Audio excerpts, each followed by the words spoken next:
स्वागत है आपका अभी क्लासेस डाउट्स में। और आपका प्रश्न है कि प्रतिवर्ती क्रिया में मस्तिष्क की क्या भूमिका है। सबसे पहले तो आप समझ लीजिए कि प्रतिवर्ती क्रिया बिना मस्तिष्क की सहायता से नहीं किया जा सकता है। तो प्रतिवर्ती क्रिया क्या होता है? एकाएक होने वाली क्रिया को प्रतिवर्ती क्रिया कहते हैं और ये प्रतिवर्ती चाप की मदद से होता है। तो जैसे ही कोई मान लेते हैं कि गर्म पदार्थ अगर आप छूते हैं तो ये त्वचा की मदद से ग्रहण कर लिया जाता है और बता दिया जाता है कि ये ऊष्मा है और इसका इससे आपके शरीर में दर्द हो रहा है। और फिर एक सूचना जनरेट कर दिया जाता है और ये सूचना जो है संवेदी तंत्रिका कोशिका के माध्यम से ये धीरे धीरे मेरुरज्जु तक पहुंचता है और फिर ये मेरुरज्जु से मस्तिष्क के लिए पहुंच जाता है।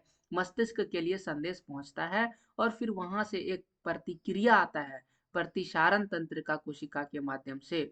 और फिर उस सूचना से हमें पता चलता है कि हमें क्या करना है, इसका रिएक्शन देना है, जिसको हम लोग प्रेरक तंत्रिका कोशिका के माध्यम से भेजते हैं। और फिर एक अलग प्रक्रिया का चाप क्रिएट होता है और फिर हम झट से अपने हाथ को हटा लेते हैं। इस पूरी प्रक्रिया को ही हम प्रतिवर्ती क्रिया के नाम से जानते हैं। छींकना भी एक प्रकार की प्रतिवर्ती क्रिया है। अब आइए सवाल का जवाब लिखते हैं।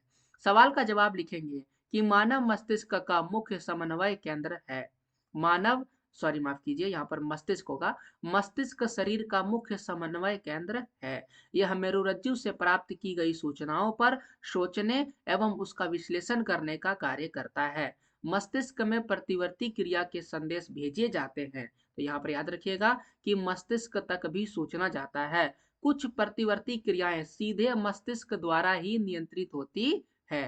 तीव्र प्रकाश में हमारे नेत्र की पुतली का संकुचन होना इसका उदाहरण है। जैसे ही ज्यादा रोशनी आता है तो पुतली यानी आंख का जो पुतली है वो संकुचित हो जाता है। ये कौन कंट्रोल करता है? ये जो है मस्तिष्क द्वारा कंट्रोल होता है।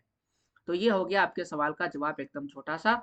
और ऐसे और प्रश्नों के जवाब के लिए चैनल को सब्सक्राइब करें। और साथ ही साथ अगर आप क्लास 10th में हैं और साइंस का क्वेश्चन आंसर ढूंढ रहे हैं तो आपको डिस्क्रिप्शन में इसका क्वेश्चन आंसर का लिंक मिल जाएगा। चैप्टर बाय चैप्टर प्लेलिस्ट का लिंक मिलेगा। पूरी वीडियो को देखिए और अपनी बोर्ड परीक्षा की तैयारी कीजिए। पूरा वीडियो देखने के लिए थैंक यू।